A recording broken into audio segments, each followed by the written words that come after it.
Coucou les Kimichou, j'espère que vous allez bien aujourd'hui en ce dimanche dernier jour de la semaine. J'ose espérer que vous allez passer un petit moment chill, que ce soit en ma compagnie, mais surtout que vous allez prendre soin de vous et que vous allez vous préparer à affronter la semaine qui arrive. Alors je m'excuse, même si ce n'est pas de mon fait, la luminosité n'est pas aussi optimale que d'habitude. On est sur un temps extrêmement orageux avec très peu de luminosité, donc je fais du mieux que possible. Si je vous retrouve, c'est pour vous présenter un petit peu un tag de milieu d'année. Alors il y a un terme anglais pour cela, c'est le Mid-Year Book Freak Out tag, compliqué. Et en fait j'ai repris les conditions et les questions qu'a proposé notamment Aurélie, donc de la chaîne Livromancienne, lorsqu'elle a même utilisé ce tag pour faire un petit peu un bilan à cette moitié d'année. J'avais hésité à vous proposer un book haul aujourd'hui, mais lors d'un live Twitch, il me semble que c'est sur Twitch et pas sur Insta, je vous ai demandé de trancher pour moi et vous étiez plus partant pour le tag, ce qui m'a grandement étonnée, mais j'en suis très heureuse. D'ailleurs ma mémoire est en train de revenir, c'était sur un live Instagram. Je vous avoue ça n'a pas été très facile de choisir parce qu'il y en a, j'ai vu un peu partout, il y en a d'autres, est-ce que c'était vraiment lui, finalement est-ce que c'est lui? Vous voyez tout qui peut y aller et en même temps rien, c'est pas évident comme exercice, il faut le savoir. Mais du coup, sans plus tarder, je vous propose de commencer tout de suite. La première consigne est donc de vous montrer mon livre préféré pour ces 6 premiers mois de l'année, et là je vous avoue que j'ai eu un petit peu de mal, j'en aurais vu beaucoup. Mais il fallait trancher et j'ai donc décidé de partir sur Legendborn de Tracy Deonn aux éditions J'ai lu. On est ici sur une inspiration, une réécriture du mythe de roi Arthur avec Guenièvre, mais aussi les chevaliers de la table ronde, et les chevaliers de la table ronde sont très importants dans cet univers. L'histoire se déroule à notre époque actuelle où on suit notamment Brie, donc cette jeune femme, je sais plus si c'est une métisse ou une noire, il me semble qu'elle est noire. Elle va donc aller à une certaine université et en fait elle va être témoin d'événements qui ne sont pas naturels. Elle assiste à quelque chose comme un peu une créature, une bataille magique, etc. Enfin vraiment elle tombe des nues. Petit à petit elle va creuser et donc elle va apprendre qu'il y a des descendants des chevaliers de la table ronde et qu'ils sont là du coup pour défendre les humains face au danger, face au mal qui pèse. En parallèle on va aussi avoir un accès et une vision plutôt vis-à-vis de la magie dite blanche, je dis des gros guillemets parce qu'elle n'est pas dépeinte comme ça, mais si vous voulez ces deux entités, ces deux clans sont vraiment opposés. Et Brie va avoir un espèce de regard sur les deux, ce qui est très intéressant puisque ce second clan qui est plutôt sur la magie de la terre, en fait il y a tout un côté sur l'esclavagisme, sur le féminisme, etc. Et du coup ça apporte quelque chose d'énorme à l'histoire. Je ne vous en dirai pas plus bien sûr pour ne rien vous spoiler, mais sachez que le rythme il est assez spécial et je comprends que ça ne puisse pas plaire à tout le monde. Parce que vous avez des moments où c'est un petit peu plus creux, vous êtes moins peut-être hypé par l'histoire, mais selon moi on a besoin de ces moments justement un petit peu plus calmes pour comprendre les choses, puisqu'il faut savoir que c'est un univers assez dense, avec beaucoup de codes, beaucoup de choses à retenir. De ce fait je trouve que c'est très important que justement l'autrice parfois lève un petit peu le pied pour que le lecteur puisse vraiment assimiler toutes ces informations. J'étais totalement convaincue par cette histoire et vous allez voir que d'ailleurs je vais glisser quelque chose en rapport avec celle-ci dans la suite d'une des questions, mais c'est la seule où j'ai entre guillemets triché, vous en faites pas. Donc moi je vous le recommande à 2 millions de %, simplement j'ai conscience que ce n'est pas fait pour tout le monde, c'est pour ça que j'insiste sur les petits points qui peuvent peut-être vous déranger, mais moi personnellement ça m'a pas dérangé du tout.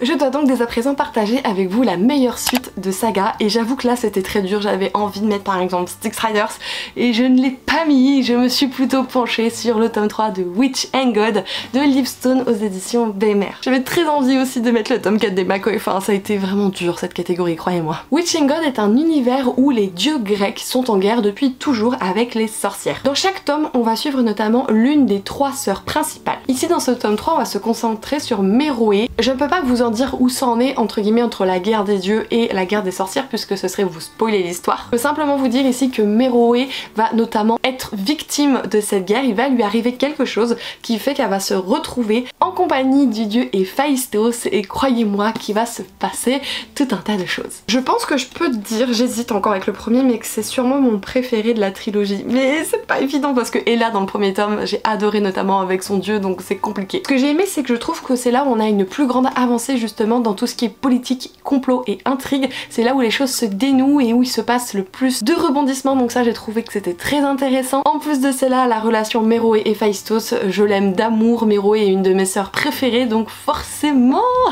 ça ne pouvait que me plaire. Sachez qu'il y a un tome 4 alors qui va arriver en version papier mais qui est déjà disponible en e-book, puisque la dernière fois on m'a dit non mais Kimi t'as dit que ça arrivait mais c'est déjà dispo, il y a que l'e-book qui est dispo, donc si vous voulez comme moi les livres il faut patienter encore un petit peu. J'aime tellement cette cette saga. À chaque fois je la prends plutôt en audio, moi je m'éclate sur les audiobooks pour Witch and God. Ils sont complètement pépites, je vous les recommande à 200%. Et bien sûr je vais vous faire le petit laïus puisque si vous souhaitez les écouter gratuitement, c'est possible grâce au lien que je vous mets en barre d'informations. Si vous entendez, mais ça gronde sévère dehors. Puisque grâce à ce lien, vous pouvez bénéficier de 45 jours gratuits de l'utilisation de l'application Nextory qui permet d'avoir tout un tas d'e-books mais aussi énormément d'audio à disposition. Vous pouvez donc tester gratuitement, vous désabonner si ça ne vous convient pas. Et par un souci de transparence, je vous avoue que l'application me rémunère dès que vous prenez cette période d'essai de 45 jours. Je vous propose de poursuivre avec notamment une nouveauté qui est donc sortie dans ces 6 premiers mois de l'année 2023 mais qui me fait très envie. Alors là c'est un peu bizarre parce que en soi c'est sorti en début d'année mais ce n'est plus disponible puisqu'il y a eu un rachat de la part d'une maison d'édition. Je veux vous parler de la saga de Olivia Wildenstein, c'est le tome 1, Le Royaume des Corbeaux, et donc moi ici je l'ai en auto-édition. Sachez que du coup ça va être publié chez la maison d'édition Corrigan et ce début octobre pour ceux qui sont intéressés. J'ai vu qu'il y allait également avoir une édition collector, donc moi je possède l'édition collector qui a été vendue sur Amazon et je ne sais pas si elle sera similaire ou non. Il est peut-être possible que de mon côté je revendrai celle-ci si je préfère l'édition proposée par la maison d'édition. Pour faire un petit tour d'horizon, nous avons donc une dose jaquette et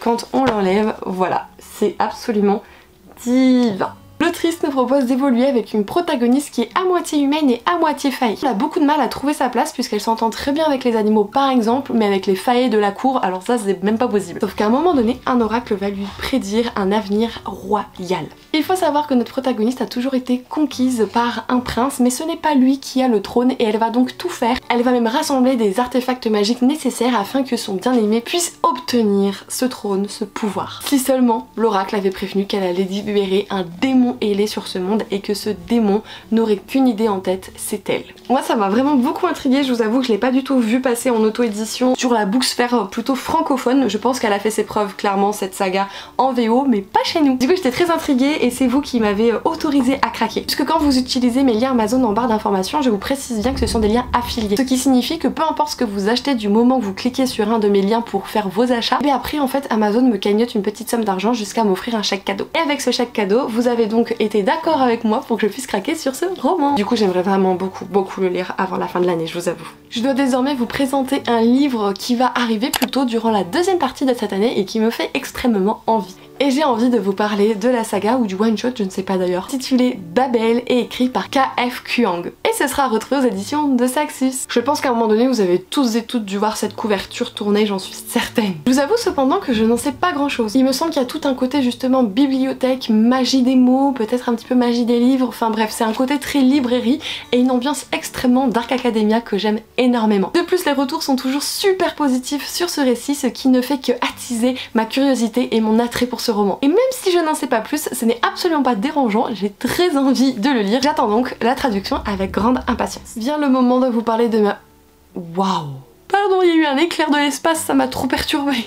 Je vous disais, vient le moment de vous parler de ma plus grosse déception et en soi, je pense que ça va être la saga du Peuple de l'air de Holly Black aux éditions Rajo. J'ai donc cette année pu la clôturer avec la lecture du tome 2 et du tome 3. Il me reste encore le spin-off sur comment le prince Cardan en est venu à détester les histoires à lire. Sans compter que à la fin de l'année, vous allez avoir justement la publication d'un spin-off de cette saga basé sur le petit frère en fait de Jude. J'allais vous dire un truc le concernant mais j'allais tout vous spoiler, du coup je m'arrête. Et pourtant, même si je vous le mets dans ma plus grosse déception, sachez que je vais lire ce spin-off, tout comme je vais lire celui-là sur comment le prince Cardan en est venu, blablabla. Parce que je pense en effet qu'il y a beaucoup de potentiel dans la suite de cette lecture, mais c'est surtout en fait la hype qui a joué énormément sur mon avis et donc sur ma déception de cette lecture, mais aussi le fait que pour moi il est mal classé, il est vendu énormément de par les personnes vraiment qui encensent cette saga comme une romantasy. Clairement pour moi, ce n'est pas une romantasy, mais pas du tout. Alors oui, il y a une bébé histoire d'amour, mais je vous jure, elle est toute petite. Mais elle est clairement pas principale dans cette histoire, elle est secondaire plus, on ne la voit presque pas. On gratte à peine la surface de temps en temps, peut-être pour éveiller l'attention du lecteur, mais mis à part cela, enfin non, c'est une histoire de complot et d'intrigue, une histoire politique sur un couronnement et c'est tout. Alors vous savez que j'adore les complots, les intrigues de cour, donc ça, en soi, pas de soucis. J'adore les faillés, on est dans un univers de faillés, c'est super cool. Mais étant donné que moi je l'ai vraiment vue comme étant une romantasy, bah j'attendais la romance, j'attendais qu'elle soit très présente et que par conséquent le côté vraiment politique passe plutôt au second plan. C'est ce qu'on attend finalement d'une romantasy. Clairement bah ça n'a pas été le cas du coup, donc j'ai été quelque peu très frustrée. En plus de cela, la hype elle est incroyable sur cette saga et je vais être totalement transparente avec vous, je ne suis pas d'accord avec celle-ci. Oui, c'est une saga qui a du potentiel, oui elle n'est pas du tout mauvaise, j'ai passé un bon moment de lecture, ça c'est vrai, mais selon moi il y a clairement plus de livres ou plus de sagas qui mériteraient la hype qu'elle a reçue. Enfin j'avoue que là j'étais un peu perdue. Donc je pense que c'est un avis vraiment qui m'est très propre et personnel comme chacun des avis que je peux vous livrer. Donc si vous avez envie de la tester, surtout n'hésitez pas à le faire, ne vous arrêtez pas à mon avis en mode Kimi a pas aimé, je ne vais pas aimer, non non, ce qui est important c'est vraiment de tester, chaque lecteur est différent, même si on peut avoir des goûts plutôt communs. Enfin je voulais dire des goûts en commun, vous et moi. Sachez que le tome 2 et 3 je les ai écoutés toujours sur l'application Nextory et j'ai fait une relecture du tome 1 fin d'année 2022, donc j'avais vraiment tout en tête et j'ai pu notamment utiliser différents formats de lecture pour cette histoire. J'avoue que l'audio est bien passé, très bien passé même. Je ne sais pas si j'aurais eu le même ressenti si je l'aurais lu en papier, mais en audio ça s'est bien passé et du coup si vous voulez le côté romantasy, j'étais triste de pas le retrouver parce que je m'y attendais, mais si on m'aurait dit de base que ce n'est pas une romantasy, franchement j'aurais pas été du tout aussi déçue. La tricheuse est dans la place. C'est ce que je dois vous présenter ma plus belle surprise, mais j'en ai deux, du coup je vais vous en présenter deux. La première c'est Absolu de Margot Dessen, publiée aux éditions Bragelonne collection Big Bang. Alors sur le principe, étant donné la hype qu'a ce roman, ce n'est pas ça la surprise pour moi. C'est juste que je n'avais jamais vraiment lu de dystopie. J'ai juste lu le premier tome de La Faucheuse à vrai dire, et c'est vrai que sur le moment je l'avais pas classé en dystopie, j'ignorais un petit peu quels étaient les codes de ce genre littéraire. Et en fait lui je sais pertinemment que c'est la dystopie et j'ai tellement aimé ce roman que par exemple je me suis écouté l'entièreté de la trilogie d'Hunger Games et que je compte bien découvrir d'autres titres de dystopie tellement en fait c'est devenu un genre qui me passionne. Donc du coup c'est une très belle surprise pour moi que de savoir que j'ai un si gros attrait pour ce genre littéraire en fait. Si on en revient à Absolu. Absolu dépeint l'histoire de plusieurs protagonistes qui sont donc dans un futur ou dans un monde parallèle où il y a ce qu'on appelle une chose qui a été libérée dans une ville qui est donc enfermée et encerclée pour protéger l'humanité qui vit à l'extérieur. Cette chose la voici. Et en fait, tout l'univers et toute la vie des protagonistes est basée de telle manière à ce que les élus vont devoir se rendre au sein de cette ville fortifiée pour une durée d'1 an afin justement de tuer la chose. Petit bémol, ce n'est pas vous qui choisissez si vous êtes sélectionné ou non. Vous avez beau avoir des projets, vous avez beau avoir des envies professionnelles extrêmement prononcées et pour lesquelles justement vous étudiez depuis très longtemps, si vous êtes sélectionné, vous n'avez pas d'autre choix que d'y aller, c'est un privilège. De plus, ça fait 20 ans, je crois, il me semble que c'est la 20e année, que chaque année justement un groupe de personnes élues se rendent à cette ville, mais personne n'en est jamais revenu. On ne sait pas du tout ce qui se passe au sein de ce mur. Et c'est ainsi qu'on va donc suivre Johanna et Prim. Vous pouvez voir Prim juste ici, Johanna n'est pas sur la couve, mais là vous avez Edouard, un autre personnage très important que l'on rencontre uniquement au moment où on franchit ce fameux mur. Johanna et Prim sont meilleures amies depuis très longtemps. Elle est plutôt axée tout ce qui est santé et soins, lui il est plutôt axé armes et combat. Et les deux sont extrêmement forts dans ce qu'ils font et ils vont être choisis évidemment pour donc se rendre dans cette fameuse zone. Sauf qu'arrivé là-bas, rien ne va se passer comme prévu. Autant vous dire que quand vous mettez un pied dans la zone et qu'il y a tout qui vous tombe dessus, vous faites pas les malins. Moi je vous conseille cette dystopie à 3 milliards de %. Je sais que la suite arrive à la fin de l'année et clairement j'aurais pu le mettre dans les suites les plus attendues parce que c'est clairement le cas pour moi. J'ai oublié pourquoi je l'ai pas mis. Mais j'ai trop hâte parce que Margot fait un travail incroyable sur cette dystopie. C'est grâce à elle que j'ai découvert et que j'aime ce genre de tout mon cœur. Donc je la remercierai jamais assez pour ça. Tout comme pour moi j'ai lu un espèce d'ovni que je classerais dans un thriller psychologique sur fond de romance. C'est Verity de Colleen Hoover, publié aux éditions Hugo New Romance. Alors, je suis super fière de vous le montrer hein, mais ça sera mieux je crois. Verity est une autrice à succès qui gagne des millions de dollars, qui a une belle vie avec un mari, avec 3 enfants, enfin bref, tout va pour le mieux. Sauf qu'à un moment donné, 2 de ses enfants vont décéder, elle va avoir un accident de voiture et elle va finir un peu comme un légume. Et c'est là que vient en scène notre protagoniste. Lowen est donc ce qu'on peut dépeindre comme une petite autrice, une autrice qui a beaucoup de mal si vous voulez à être vue et à vendre des bouquins. Simplement elle va être contactée en fait par le mari de Verity qui envoyé par la maison d'édition va donc devoir essayer de trouver quelqu'un qui va coécrire avec Verity la suite de cette saga qui a marché du tonnerre et dont la maison d'édition ne veut absolument pas faire un trait dessus. Je vous ai bien dit que Verity était un légume donc en fait il y aura bien les 2 noms sur la couve mais en soi c'est uniquement Lowen qui va écrire cette histoire. Et pour ce faire elle va donc se rendre au sein de la demeure familiale. En effet Verity possède un énorme bureau avec des papiers, des projets, enfin beaucoup de choses et en fait elle va vouloir un petit peu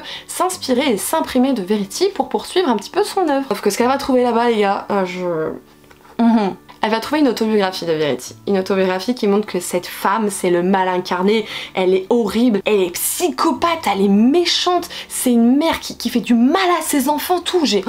Mais j'ai pété un câble durant ma lecture, j'ai pété un câble. Je peux pas vous dire ce qui se passe d'autre parce que il faut savoir que c'était très angoissant. Il y avait des espèces de scènes où on disait qu'on avait vu cela, que personne d'autre avait vu ce qui se passait et tout, c'était...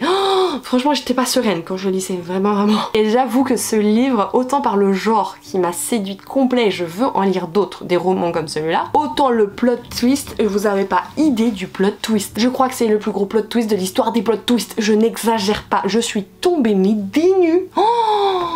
Mazette, mais j'ai rien compris à ma vie. La personne qui arrive à deviner cette fin, mais alors là... Non mais champion du monde, champion du monde. Je sais que dans le même genre, écrit aussi par Colleen Hoover, il y a Layla, du coup j'aimerais beaucoup essayer de découvrir Layla, tout comme Le mal dans la peau de Mia Sheridan. Je possède déjà ce dernier, donc il va passer à la casserole d'ici la fin de l'année, c'est sûr, mais grosse révélation. Du coup si vous avez des thrillers psychologiques avec un petit peu de romance, s'il vous plaît, partez-moi en commentaire, il m'en faut d'autres, vraiment. Je sais pas si ça va se voir, mais j'ai fait une petite pause puisqu'il y a eu un déluge et j'ai complètement oublié que mon linge était dehors, du coup j'ai couru pour aller le récupérer, enfin du coup je suis bien humide, c'est cool. Poursuivons avec mon nouvel auteur favori qui entre en tout cas dans cette catégorie. J'avoue que c'était une question qui était très dure à répondre, mais j'ai pu quand même m'arrêter sur quelqu'un. Anatrice, ça vous parle? En effet, cette année j'ai donc pu terminer la saga Myrina Holmes, une trilogie, donc voici le 3e tome forcément. J'ai également pu découvrir le spin-off, à savoir Arthur Willis Holmes, et j'ai également commencé sa saga La Guilde des Ombres avec la partie 1, tome 1. Sachant que de base, l'année dernière, j'ai forcément lu les 2 premiers tomes de Myrina Holmes, et j'ai également lu par le passé La Reine Courtisane,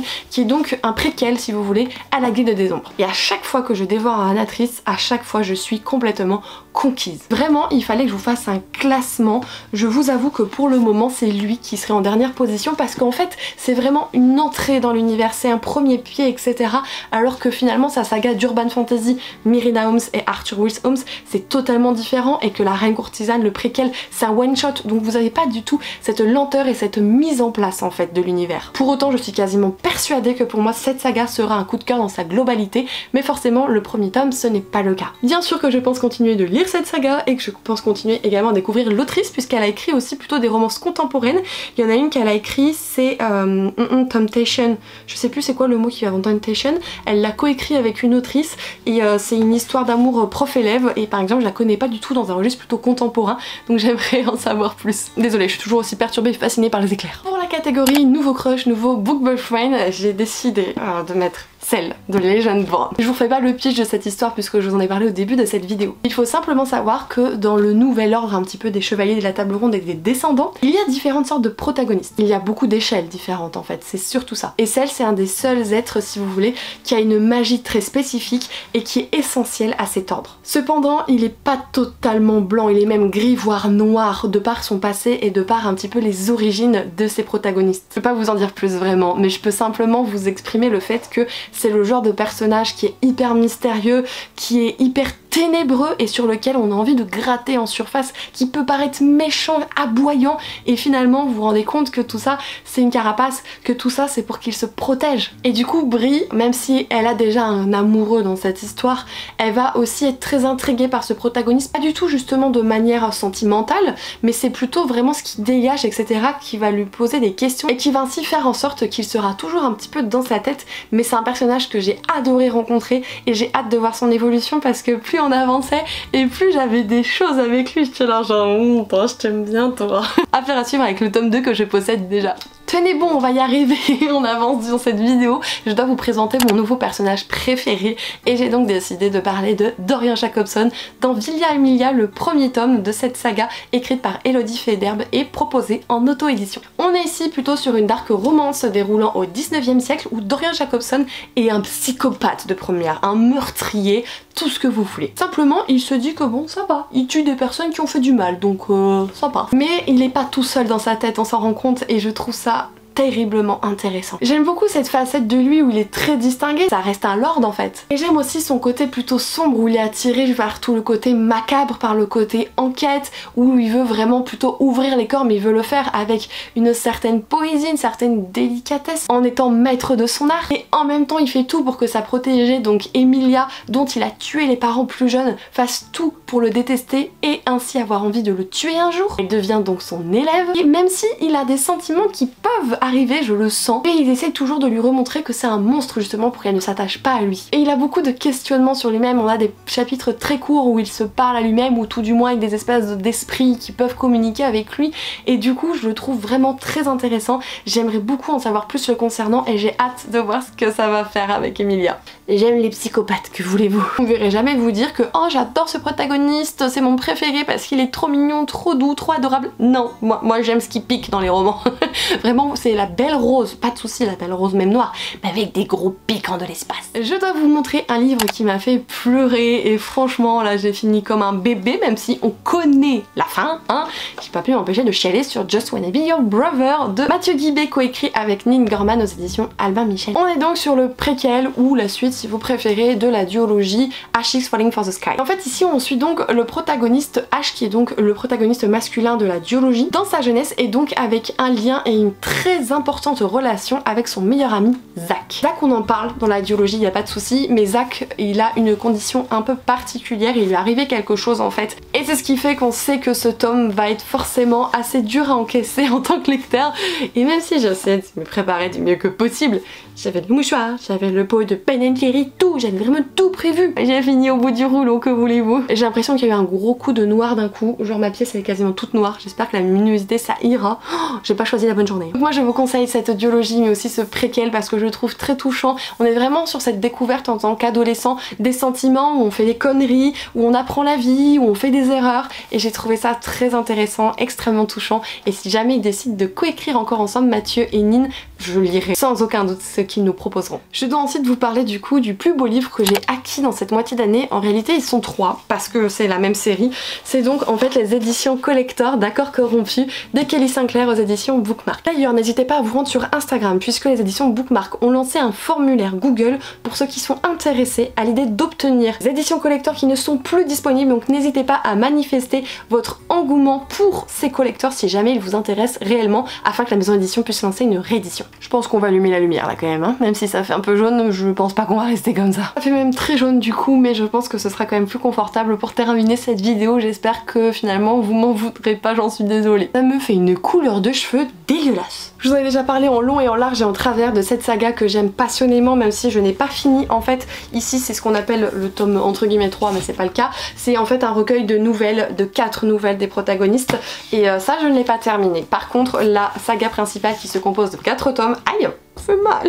Je l'ai terminé et je l'ai franchement adoré parce que pour que je mette 150 boules pour 3 livres, croyez-moi que j'ai kiffé. Je vous ferai pas l'affront de vous refaire un résumé, je l'ai tellement fait, je vous laisse checker mes anciennes vidéos parce que je pense que ça va être vraiment très répétitif et rébarbatif pour vous. Heureusement, il ne reste plus qu'une seule catégorie dans cette vidéo. Je dois donc vous présenter le livre que je souhaite lire à tout prix, ou en tout cas que je souhaite lire avant la fin de cette année. Je l'ai reçu pas plus tard qu'hier, mais il va passer à la casserole. Il s'agit du premier tome de la saga Faille de sel et de sang, c'est donc la dernière couronne de Eulalie Lombard qui est proposée en auto-édition. L'autrice m'a contactée pour me le faire parvenir et il me faisait extrêmement envie, donc j'ai dit oui. J'ai d'ailleurs pu recevoir le marque-page et un très beau art print de Nisalia et Mike, tout comme je l'ai reçu dédicacé. Eulalie nous propose d'évoluer avec la protagoniste nommée Nisalia qui, bien qu'étant princesse, eh bien elle, en fait, elle déteste l'aristocratie. Elle est carrément plus portée sur les armes et le combat. Et lorsque donc la guerre éclate, elle n'hésite pas à aller au combat armée de ses fameuses lames préférées, mais aussi de sa magie puisque c'est une faille. Sauf que malheureusement, c'est sans compter sur les manigances de l'Empire qui fait qu'elle va être capturée par l'ennemi, mais en plus de ça, en fait, elle va être mise à disposition au sein de la cour du prince ennemi, soit le prince de sang, le faille le plus cruel et le plus puissant qui soit. Impossible pour Nisalia de s'échapper, elle décide donc de tout faire afin de l'anéantir, si bien sûr elle ne succombe pas à ses charmes avant. Ça c'est la romantique que j'aime, ça c'est vraiment mon bébé, ça c'est vraiment les genres et les codes qui me plaisent à 3 milliards de %, donc autant vous dire que quand j'ai vu que l'autrice m'avait contacté, j'ai dit oui madame, oui à 300%. Vous pouvez compter sur moi pour le lire d'ici la fin de l'année et vous en reparler. Et bien voilà les Kimichou, cette vidéo est à présent terminée. J'espère que ce tag vous aurait été un petit peu utile pour avoir un espèce de bilan me concernant, mais aussi quelques pistes sur des livres qui pourraient peut-être vous intéresser, qui sait. Si vous voulez me soutenir, sachez que c'est tout à fait possible, soit en mettant une noix de coco en commentaire puisque c'est l'emoji de soutien de la chaîne, en n'oubliez pas bien sûr de liker cette vidéo. Si vous n'étiez pas abonné avant d'avoir vu celle-ci, mais que finalement vous trouvez qu'on est plutôt bien, n'hésitez pas à vous abonner, c'est totalement gratuit et ça compte énormément pour moi. Bien sûr, je suis également présente sur d'autres réseaux sociaux comme Instagram, TikTok, mais aussi Twitch sur lequel je live au moins 2 fois par semaine. Je vous remercie d'avoir regardé cette vidéo. vidéo. J'ai hâte de vous retrouver ailleurs que sur YouTube. Sur YouTube, on se retrouve mercredi comme d'habitude. En attendant, prenez soin de vous les Kimichou, je vous fais des gros bisous et on se dit à très bientôt.